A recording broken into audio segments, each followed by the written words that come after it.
bot lanes in the world. Therefore, this should be one where you can paper over the cracks a little bit more. Well, we'll see if they're able to do that as we get on into picks and bans. AHQ on the red have removed Renekton, Gragas, and the LeBlanc. Damwon Gaming on the blue side removed Pantheon and Syndra. I expect to see that all the time on blue this Worlds. And the Kayle is their final ban. That actually means that Qiyana is available and snapped up. So frequently banned. Champion that can cause a lot of headaches, especially around neutral objectives, and Damwon are not always the smartest about choosing when to fight and when to relent. Yeah, I mean, it's so incredibly powerful in those jungle corridors, can be played as a jungler, can be put in that mid lane, and anytime you have Qiyana, I do think you want to be playing heavily around that mid jungle 2v2, trying to take control of the priority there, get vision in the opposing jungle, and look to scrap where you are at that big advantage. Well, we're battling through picks and bans already. Kai'Sa locked in, Lee Sin for Canyon, Leona as well for Beryl in the bottom lane. Xayah Rakan was picked for AHQ. Canyon on Ultra Comfort, very much a Korea Lee Sin player, and then the support counter pick many people consider into the Rakan, long as you have some vision around the lane. If you can go in aggressively, you can feel good about following the battle dance and the other general mobility of the Rakan, but it doesn't mean that AHQ don't have a very on-paper reliable blue side draft. Damwon red side with potentially last pick counter pick for Nuguri is still something that many people consider unbannable, even with 5 bans. Yeah, I mean, he just has such a deep champion pool, and it is interesting that, Damwon is not actually electing to target some of the safer blind picks up in the top lane. They may not be worried about things that could come through, such as the Gnar, which a lot of people consider to be fairly safe because of that flexible champion pool that Nuguri has. If you're not worried about it, you can bring out things like the Aurelia, you can bring out some of these specific counter picks, perhaps even this Akali being flexed through that top lane. I think the expectation for AHQ is they pick the Gnar because of how comfortable Ziv is on it. It's one of his most played across the course of his career. But Damwon, even flexing with the Akali pick here, could still be mid or top. We almost lose sight when you have these big 3 Korean top laners of the Shy. We saw Impact in the last game, and then of course Nuguri here, of the fact that Ziv has been considered this real top lane carry from the LMS for many, many years. This guy is one of the OGs of the top lane coming from the LMS region. Looks like he's probably jumping on the Rumble here, which is a champion with a finite timer. Does suggest that AHQ are looking to fight in the mid game and not necessarily drag this one out. Yeah, and I do actually quite like their mid-game team fight right here. When you're looking at this with Qiyana, Xayah, the Jarvan, as well as the Rumble, all of these champions spike pretty well on 1 items. Essence River coming across, of course, for Wacko there, and it is going to be the Camille coming through. This can be a tough early matchup. You are going to get pushed in, but especially if you want to go for those laning runes, things like the Grasp, it can really go pretty heavily in your favor. And once you pick up a little bit of MR, that can go very heavily in Camille's favor. But we know this is the guy that loves Klepto, so I'm not sure we're going to see the Grass. Yeah, you said Grass, and I was like, no. It's a possibility, but what we can say is an inevitability is Camille taking over this lane. You see your Ravenous Hydra and Trinity Force done, and Rumble says, guys, TP's up and coming in hot, because that's all you can really expect there. Like you were saying, Azael, there really is a first 25 minutes where a lot of different 3v3s and 4v4s should be very heavily favored to the side of AHQ. Yeah, I mean, I think that Ziv has fairly easy early game build paths when you're going up against physical damage in top lane, as well as the jungle with the Lee Sin. Building towards things like an early Seekers or even that full Zonias can be very powerful for those 2v2s, as you're talking about, 3v3s as well. I'm really going to be interested in how Beryl can perform on this Leona, though.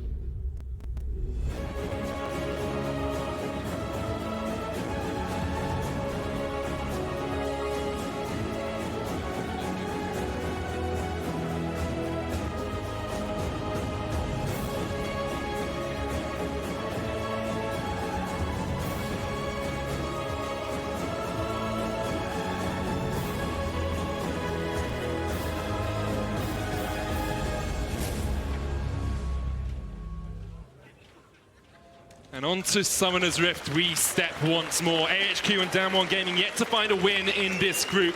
Seen Invictus Gaming at the top at 2-0. Team Liquid already with a win under their belts as well. Both these teams will want to get on the board in World's group stage. And we can all breathe a deep sigh of relief. There's no grasps here in the top lane. No. Kleptomancy is locked in Where's here. the call? The thing I'll say about the Klepto choice is people look at it as kind of a flexing thing or a Nuggery preference thing. And Nuggery is a player who knows how to play the mind games. The thing about the Cull start is when your enemy top laner sees the Cull, instantly tilted. Because you're like, excuse me, you don't think you need any combat skill to deal with me? And the moment that you see that and the Klepto, you're calling your jungle. You're feeling pressured because you know if we're just farming it out, other guys getting more gold, and you're getting very frustrated. So just that mind game, just the fact that the enemy jungler might make a suboptimal extra trip and then not get anything out of it is another reason to go for these runes that really make it all about Nuggery, which can be a good thing and a great thing depending on how you play around it. Yeah, it certainly can. I mean, it does put some pressure on the other opponent, essentially, to feel like they have to get something done, right? And as you're saying, it's not always optimal to go up there.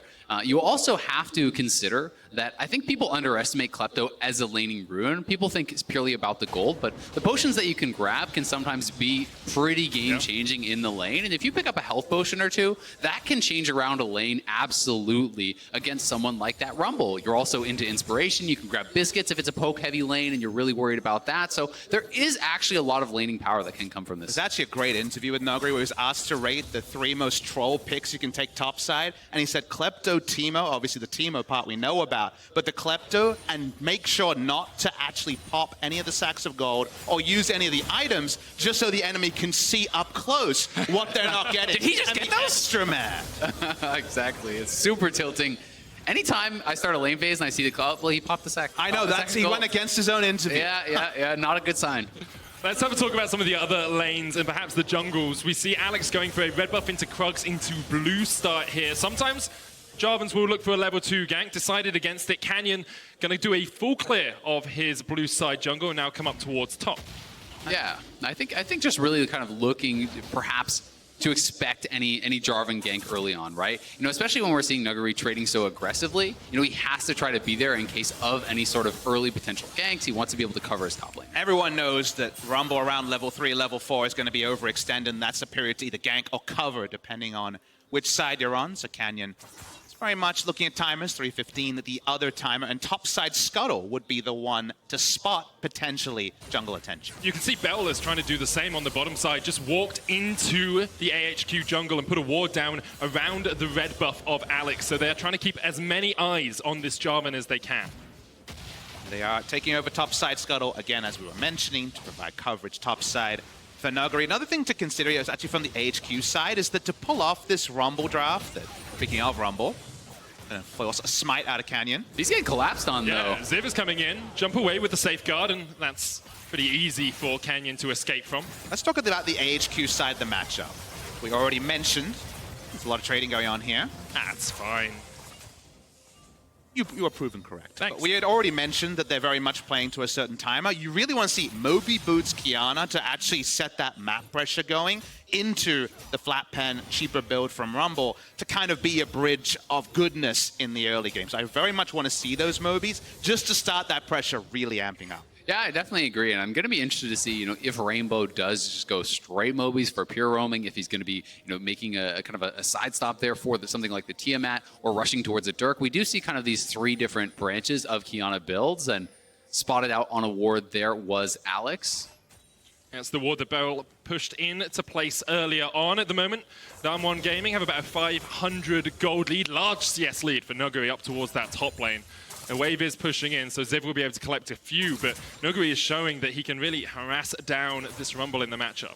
Yeah, and it honestly is a bit concerning. Yes, there is a wave here for Ziv to collect, but that is kind of just uncontested miss CS, you know, from this Rumble. You do have the push in the early game. Hopefully he will be able to get back to parity here, but it's a nice early buy for Nuggery, and he's going to try to keep the pressure on and try to make Ziv spend his teleport immediately to come back. At the end of the day, they were sending multiple members to get topside Scuttle. It's the Camille versus Rumble around the time where Rumble wins trades, but have to be mindful. So I don't mind dropping half a minion wave to stay safe. Seems very likely he's going to have to play weak side for a while. Never ideal against Nuggery, but that's just the hand that Ziv's been dealt. Certainly is, and we do see the Moby Boots pick up here for Rainbow, so excited to see when he will get active. You know, heading back out on the map with those Mobies. Certainly want to see him linking up with Alex, looking to make those plays, looking to get mid lane push get vision in the opposing jungle, and then try to make plays around those tight jungle corridors where the Qiyana ultimate can be so effective. Absolutely. Exclusive river vision is just epic for a Moby Boots rush Qiyana in a game like this, and that's what they're trying to aspire to. Sword control ward. Clear out a ward by Alex a moment ago. Here's that combination. Speed is real, and that's should be enough to at least force a bit of respect. I don't know. Yeah, you can see the danger ping is coming out straight away from Damwon Gaming. Jump's going to come in here. Ysera onto Nuclear. They're trying to protect Wacko as he gets forced back by Beryl, but with the minion wave pushing in, AHQ can't really do too much more. That damage reduction that was changed on the Leon is actually very relevant when the feathers come into consideration and don't actually do a lot of damage on the back end of those trades. Damwon straight onto the ocean here. Happy laning phase. They pick this one up. Yeah, it's going to be feeling really good for them. 6:30 into the game, grabbing that ocean will certainly be a nice buffer for the lane. Definitely for Camille as well. You know, when Rumble really kind of has to rely on poking down this Camille to really have any sort of threat or lane control, that ocean certainly is going to pay dividends up there. So Zale, for the viewers, let's paint that picture, because we were very much about clear timings when it comes to the side of AHQ. Obviously, it's only 6 minutes, but it's been very much in action. We've already said very clearly, farm it out, and we think Damwon Gaming have all the options. So the flare point now with TP on cooldown for a while, already kind of wondering when AHQ will make their first proactive play. I mean, I think at this point you are waiting for 6. You know, you're trying to get 6 on Jarvan, probably the bot lane as well, and then perhaps making their move around this next Mountain Dragon would be kind of where I am expecting it. But certainly, it is a bit of a risky play to be kind of sitting back, you know, allowing Camille to get through these early levels, you know, not really looking for any proactive plays. Because Damwon is certainly in their comfort zone. They love to play these kind of slower styles of games where they can really establish themselves and engage on their terms. And when we're talking about AHQ wanting to get river control, get the Qiyana roaming around, I'm surprised not to see an Oracle's lens on any of their players yet. Fair point. I'd like to see it on Alex. I'd like to see it on Rainbow. If you're looking for these Moby Boots, trying to get ganks into side lanes, you need to make sure you're clearing out Damwon vision. There's actually an argument to start Sweeper on the mid laner here if you want to potentially be able to always have the first advantage over River, but that's a really good point to bring up, Medic, because for now at least, exclusive vision is at a premium for them. And that just means that the Moby Boots champion, you know, with less combat stats, 900 gold spent onto the Moby Boots, isn't really getting much value out of them. Yeah, not at all. And I mean, we see that Showmaker has consistently had the push, right? And if you're locked under your turret, you're getting nothing from those Moby Boots. Any roam you make, you're going to be losing minions to that turret, losing the gold, losing the experience. And, you know, we can see Rainbow is a good 500 plus gold behind in the lane. And then you consider 900 gold spent on non-combat stats. And you know the 1v1 is going to be heavily in Showmaker's favor, which is why he's getting this push and why he's able to kind of group up with Canyon and really... they're doing what AHQ wants to be getting done.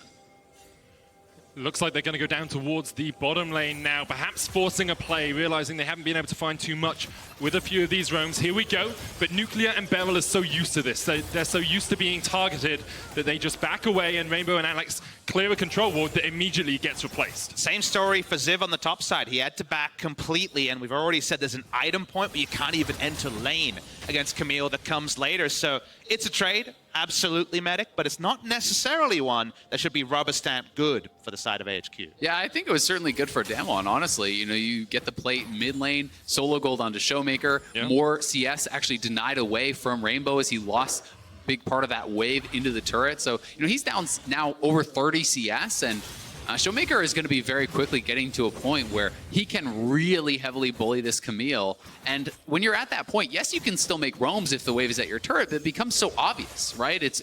Anytime you're not actually answering a wave there, they know to back off elsewhere on the map. And that's exactly what we saw Damwon's bot lane doing. You get the sense that AHQ will feel the need to pull a trigger pretty soon. We've got Rift Herald, we've got that Mountain Drake that you talked about earlier, minute and a half before that spawns, but at the moment, Alex is being denied pretty much his entire jungle. Canyon has a 12 CS lead. There's a 30 CS lead in the mid lane for Showmaker, and if this is the state of affairs for the next 10 minutes, Damwon will just outscale AHQ. And you look at the watershed moment, you know, it was about 15 minutes in their game yesterday where things started to come undone against IG, where IG made smart practice moves, and AHQ felt a step behind. Here are the numbers. Started off with 800 gold lead, which is very healthy at 10 minutes, but it was already kind of subsiding from there. And by 20 minutes, obviously a lot less relevant, 700 20 minutes than the 900 or 800 at 10 minutes. So the flow there was that their snowball and their ability to keep the pace up wasn't actually put together yesterday. And now we're coming into a game where they need to be right on top of that, and they actually enter 10 minutes down about 1,500 gold. For the moment, Damwon very happy with this state of affairs. You've got Tiamat complete on Nuguri. He's building up towards that Ravenous Hydra that you talked about in pick and ban. Zonya's not on its way for Showmaker. Just got the Seekers for a bit of extra protection in the lane, and now has the Hextech Gunblade on its way. Ysera unable to find the connection. Yeah, Seeker's just so efficient anytime it is, an AD laner and an AD jungler. Grabbing that gives you so much survivability and safety, in those early levels. So really efficient Seekers by there. Then you're going to work towards the Gunblade, and, with Nuguri working towards that Ravenous Hydra, you're going to be able to shrug off most of that Flame Spitter damage. And likewise for Showmaker, you can really start to ignore most of what this Camille can put out. Beryl maybe overstepped as the fight continues. There's the Solar Flare coming in, but the quickness going to follow as well. The Equalizer comes down, knocked back into the wall. First blood to Rainbow, but Damwon are not done with the fight yet. Beryl on the front line, the Feather Storm coming out. Nuguri forced back, but here comes Showmaker. The dive in from Nuclear. That's 2 quick kills for Damwon Gaming. Rainbow trying to get out, but he is shut down by Showmaker. The dive continues underneath the tower. Alex will fall. Nuguri just able to survive for the moment. Gets the shield. Looking for the damage here onto Ziv, but in the end, Ziv will take him out. 2 for 4 in favor of Damwon Gaming. Yeah, Damwon Gaming making the best of that. AHQ do pick up the first blood, and they showcase that Kiana Rumble combo. But really, Wacko was on the wrong side of the fight. He had to cut through Damwon to actually regroup with his team. And as a result, Showmaker is able to really turn this one around, and it just all starts this fight over Vision. They decide to engage, but it is onto Beryl, who is going to be so incredibly tanky. And if you roll the tape and you watch the start of this, Rumble had already roamed down. It seemed like it'd be a perfect fight here with the Rumble Jarvan combination, but so much is invested at the opening of this fight that the AoE layering isn't onto all the members of Damwon. And the moment that Showmaker cut through 3 people, AHQ quickly had to reevaluate. Yeah, I mean, we saw Wacko coming up and having to cross through Showmaker, being forced to use his summoners, his ultimate, just to get regrouped with the team, and he had nothing left to actually defend himself then from that flash R2 from Showmaker, which allows him to get even further ahead. And we are sitting in a position now with Showmaker getting a couple kills in that fight. He was already way ahead with the turret plate, with the farm, and he is an enormous lead now. Fighting again. Gonna look for the Mountain Drake. It's secure. Damwon Gaming fighting off towards the top side. AHQ trying to make a battle happen, but Alex has already fallen. Nuclear trying to get underneath this tower here. Beryl will be shut down. Damwon, do they take this? It's a 4v4. Pretty easy fight for them to win if they find the right connection. Showmaker has his ult. Canyon can't quite land the Sonic Wave. AHQ able to retreat. A lot of abilities were still on cooldown when that fight happened. The TP coming in from AHQ confirmed that there'd be some bloodshed, but a 1-for-1 is only the side dish to the Mountain Drake that Damwon Gaming were able to keep. However, looks like another kill. Oh, an incredible killer instinct there. Just in the nick of time to dodge away from Rainbow's ult. Showmaker teleporting in to help Nuclear here, but Damwon Gaming perhaps are not done with the fighting yet. Showmaker level 11 looking to jump in. Wacko able to dodge away with the Feather Storm. Rainbow chasing up towards the top side, and Nuguri will not let him get away for now. In the end, Rainbow will get towards his tower, and Damwon Gaming will not find another kill. Yeah, that was just so well played by Nuclear, getting the auto in as Kiana entered so that he could actually get the killer instinct to the other side, avoiding that Kiana stun, because you can actually use the dash while you're being pushed as long as it is before you hit that wall. Here is the previous fight again. It starts with the secure of the Mountain Dragon. Cast your attention to the status bar in the bottom middle of the screen. So many ults on cooldown here because the previous skirmish was so recent. 1-for-1. Drake picked up by the side of Damwon. You feel if Canyon hit that Sonic Wave at the end, maybe he would have gone in. The call of the Q can... It would have been hyphy, that's for sure. Definitely would have been. 15 minutes in is a 3,000 gold lead here for Damwon Gaming against an AHQ team that really wanted to play around mid-game power spikes. They're starting to get towards those first items, but they are so far behind Damwon. Yeah, and that is really the big problem, right? When you hit that one item, but you're this far behind, we're closing down a 2,000 gold lead here in the mid lane. It becomes so problematic, right? All of a sudden, the first item, Ghostblade, is no longer impressive when you're sitting on a full Seekers and Gunblade. These items are just not necessarily going to get the same value, but what HQ does have is an incredible amount of playmaking, right? when you have this Rumble Kiana on top of some really powerful engage here from the Rakan and the Jarvan, you can make things happen if Damwon makes a mistake. Oh, Showmaker tanking up a lot of tower shots here. The Supreme Display of Talent won't hit, but the Flame Spitter finds its mark. That's a shutdown going over to Ziv from just aggressive play from the Akali. We call that an unforced error. In tennis and League of Legends, had no need to go and poke while the turret was still alive. The Shroud doesn't interact like it did before. Nuguri will get the turret up top side. The Ziv roam was definitely the sealer on that one. Exactly. Yeah, I just think he didn't expect that Ziv would show up, right? You know, the minion wave is at Ziv's turret, so yes, Ziv makes the roam. They make good on that, get the kill on Showmaker, but Showmaker still finished the turret, and at the same time, Ziv is losing farm top. They lose the turret top, so despite the successful, play in getting a kill, you lost 2 turrets and you're down quite a bit of gold. Look, I know that's what Showmaker's going to tell his coach after the game, but it still was unnecessary, Azale. Still unnecessary. I just imagining Showmaker backstage being like, no, it was the tactical play. But what if you didn't die? Hey, I came up with tactical hinting, so I know a little bit about tactical play. Is that in your solo queue games, or? We don't talk about that. Oh, okay. Good to know. It's called making space. Zoning ultimate. 0-4, but the jungler keeps coming. All right, this is getting too personal. Let's get back to the game. Okay, AHQ trying to set up mid lane here. Wacko and Ysera together. There's an Essence Reaver on this Xayah, so in a good fight perhaps could have some impact, but Nuclear already has a Ginsu's and a Manamune stacking up. An interaction to wait for is the fact that you can actually Feather Storm through the Hextech ultimatum and pop the ability if your timing is right. While Camille is mid-air, you do override it with the Feather Storm. So fun interaction we saw a couple of times in the LCK that can actually render one of the most important teamfight tools of normally a split pusher in the Camille. Absolutely useless. Yeah, I do believe you can also fizzle it, with a properly timed stopwatch, right? So it is something that you really do have to watch out for, and it does give, a little bit of additional playmaking there over to AHQ. But Damwon, happy to play this slow. We have Nuguri really pushing the pace of his build, closing in on the Triforce, and when you do hit that 2-item power spike, that's getting close to diving territory. You normally take the Triforce first, a Sheen, a Tiamat, and then focus on the Triforce. But the reason he's gone for Ravenous Hydra is to actually keep up the sustain whichever opponent is sent to him, whether it is the Kiana or the Rumble. You take an aggressive trade, you back off, and the minion wave gives you 300 plus HP. So he's very much agnostic to opponents by going for the Ravenous Hydra completion first. Yeah, and I think it's a really smart adjustment, right? Because neither of these champions can threaten an all-in on Camille without first getting you low. And it also allows you to harass under turret, and take a turret shot or 2 there as well. But it is going to be Damwon starting this dragon up.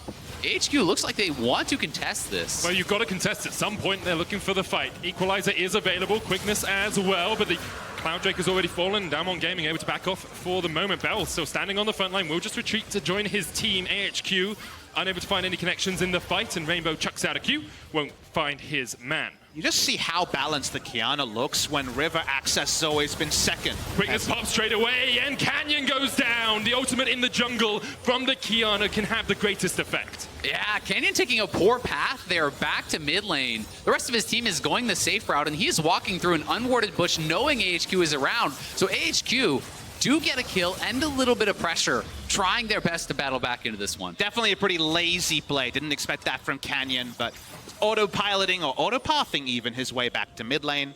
And watch the replay here.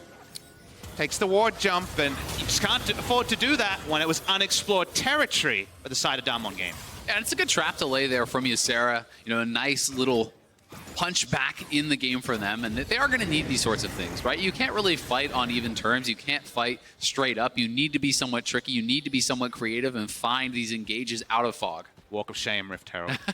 Popped in the base there. That one was, of course, not the timing they were looking for. He's creating space too. Don't you say anything about slow pushing. It's not a slow push. The thing is here, though, Nuguri is the guy in the bottom lane. How much can you actually pressure him if he's trying to fight with that Rift Herald? If he's pushing see, now it's a 2v1. Now it's a 2v2 because Ysera's working in the even terms. Well. It's looking good. I feel like I'm listening in on this post-game talk for Damwon Game. Yeah, that is a little bit unfortunate. But see, the good thing here now is that when Showmaker is blaming their top laner, he can also blame the mid laner. There's a little bit of parity there. The circle there, of blame is very whole. Yeah. The good thing for HQ, the Rift Herald did nothing. You got the gold out of it. Ziv will be very happy to pick that one up, and maybe they can look for another fight. We are at the 20-minute mark, and we're seeing, almost 2 items on most of their carries. Although Damwon are ahead, this is really the power spike for HQ. But we've seen the loosey-goosey canyon pathing into the Rift Herald fizzling out. This is very much akin to AHQ making some mistakes and falling out to IG last time out. So right now it does feel like the game's still in the balance, even though overall Damwon Gaming will feel very secure with a gold lead and the implied scaling advantage just largely felt in the side lane, remember. There's still a perfect team fight for AHQ to pull off. With this comp, there's honestly pretty much always a perfect team fight. You know, the amount of damage that combo can pull off. I mean, this is the Clutch Gaming special, right? We got to see this in the LCS quite a lot, you know, throughout their kind of playoff gauntlet run. They became pretty well known for this comp. And, you know, Ziv is at the point where he's full HP under his turret, and you have to equalize the wave. That is a scary part to be in. Nuguri hits that Triforce, and Damwon have really fast Baron here with this Kai'Sa, and they're just going to straight up start it up and force AHQ to come to them. Do AHQ even really realizing the long-range totem will spot them out, and Damwon just back away. So the ward there, the shallow blue ward, was actually more important than you might imagine. Why start the Baron there? It wasn't about just rushing it down and taking it. Obviously, if no one comes, you accept it.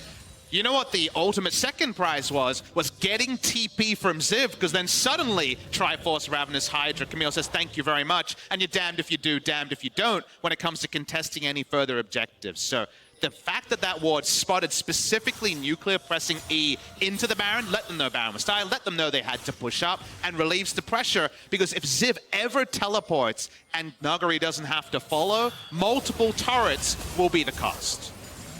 Nuguri pushing in towards this tower. As you can see, Ziv, even underneath the turret, really can't trade too effectively with this Camille anymore. Oh, his life sucks. Yeah, it's the worst. Really, all you can do now is try to kill the wave, right? There's no actual chance of fighting back, and you know, Nuguri's at the point where he can hookshot in aggressively as long as he knows where the jungler is, as long as he knows that it's not going to be a 2v1. You take a tower shot or two, you heal up off the next mini wave, and you repeat. And Ziv knows this, and it's just going to actually have to sacrifice this outer turret here, very likely. Able to buy a Zhonya's to try to buy time under a further inner turret, perhaps, as Damwon Gaming back on the Baron. Forcing it once again, Ysera there. Could face check. Canyon's going to chuck out a Q, but the tower falls in the bottom lane. Nuguri has his teleports backing to the fountain for the moment, but that Baron's just going down. I mean, this is actually so clever. Canyon just kept showing, and I think the AHQ was under the impression that if Canyon is there, they're not on the Baron, and they just two-man that, taking it down for so long before calling over the rest of their members to finish it off. That's just very well played by Damwon. They just have so much on their mind. We have to make sure nothing's going to happen bot lane. We can't give up the Baron. And when there is that to and fro, sometimes little moments like this, those timings come through. The single Mountain Drake makes it a little bit easier. And suddenly, bloodlessly, Damwon Gaming take the Baron. We talk about unforced errors. That was a forced error from Damwon. They pulled AHQ around the map, made them think about too many things, and then forced them into a situation where they couldn't react. And these were plays that Damwon Gaming could not make in spring season when their young lineup, which had no real shot caller, couldn't get it done. So why Flame came in to try to hold down the fort in top lane and help them with mid to late game. Other teams would do these sort of plays to Damwon repeatedly. However, leveling up with Coach Kim, previously of Victus Gaming, understanding macro plays, they may not be geniuses yet, but they can pull off plays like that, which when you add in their mechanical prowess, oh boy, does it make them a really fun team to watch. Yeah, it certainly does. And I mean, it now puts them in such an incredibly strong position. We have Showmaker unanswered in the top. You're going for an Ocean Dragon, but you're losing your tier 2 top lane, and with the Baron buff to actually empower these solo laners who are already massively ahead of their counterparts, it becomes very difficult to not just bleed out so much gold during this Baron power play. Definitely spam that hashtag not worth in chat. Very, very clear on that one. But sometimes, you know, you got to take what you can get. And that's unfortunately very little at this point. Beryl just comes in to Baron buff up the minions. If you look at some of these Damwon members wrong, you're going to get blown up. Really are. They have a 6,000 gold lead, and AHQ falling further and further behind every second that passes in this game.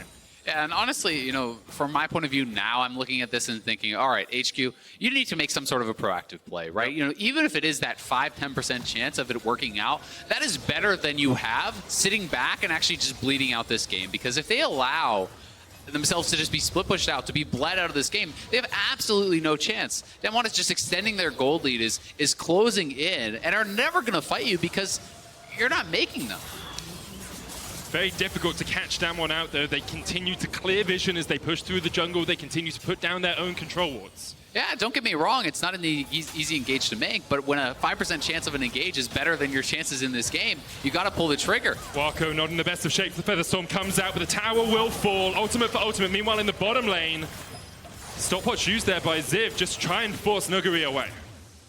Trying to stem the bleeding, Azael, and unfortunately what we saw was that AHQ bought the items they needed to, seemed to understand the plays they needed to make, but the sweeper was a contributing factor, the fact they couldn't get a side of control to actually roam up. They could never play to their items. That's an important thing. If you spend 900 gold on an item, it has to do something in lane or on the map, and it was doing neither.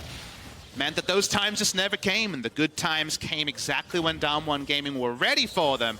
And here they are rolling 7,000 gold, and we've had nothing to shout about. Yeah, I mean, it really does feel like AHQ is waiting for the perfect fight, the perfect opportunity, and failing to realize that that is not going to exist in this game, right? You know, the perfect chance is never going to come. You have to take the best chance that is given to you, and, you know, you hate to see a team kind of bleeding it out like this, and look at the damage that Nuclear is putting in. This is the chance as the Cataclysm comes down. Teleport used by Damwon. Nuclear's almost fallen. The Bell goes in as well. The shutdown already coming out. The Supreme Display of Talent will knock them back. Showmaker coming in from the side. Nuguri's there as well. And Damwon Gaming now on the front foot. Stepping forward, diving under the inhibitor towers. Damwon takedown 2. They're looking for a bit more as Canyon hits the Q. One more. Yesera just about survives as his legion of fans keep him alive. But Waco off towards the top side will fall. Yesera goes down as well. And Damwon only lose one man. They're not quite emoting, but they know they've done what they needed to. They'll take down the inhibitor turret here. They've broken the base, and they seem to have broken the hearts of AHQ. Really nothing Rainbow can do to defend. Nuclear dived into the backline, and still they could only take down one. Damwon Gaming now on the Nexus turrets, next on the Nexus, and they will claim their first win of World's Groups. They have checked the boxes. They're going to look for a couple more kills before they close this one out. But certainly a strong showing here, a good bounce back game against AHQ. You really can't ask for a more controlled game than this. They really did look like it was theirs start to finish. People are labeling Damwon Gaming this challenger rookies to world story in 2019 a contender. And I don't think we're any closer to either denying or crowning that after their victory over AHQ. But actually one of my most relieving things to see is that after the game, no one is smiling, no one is jumping up and pumping their fists, because this is an expected victory over AHQ and only a building block towards a group stage that we already know is going to be very perilous. It certainly is. And those expected victories sometimes do not come so easily as we've seen many times in groups before. In these tight groups, often the team that does get upset by one of these, perceived lower ranking teams can be the one to get knocked out. So certainly checking that box and going to be feeling good about it. They really are. AHQ, of course, struggling. LMS, the question was how strong they were as a region at the moment. Their second seed not looking too good, but J-Team, on the other hand, did, of course, take down a win yesterday, so we'll continue to see how that develops throughout the group stage. Damwon now tying up with Team Liquid at 1-1 in this group. I think if you came into it and said after the first couple of games, Damwon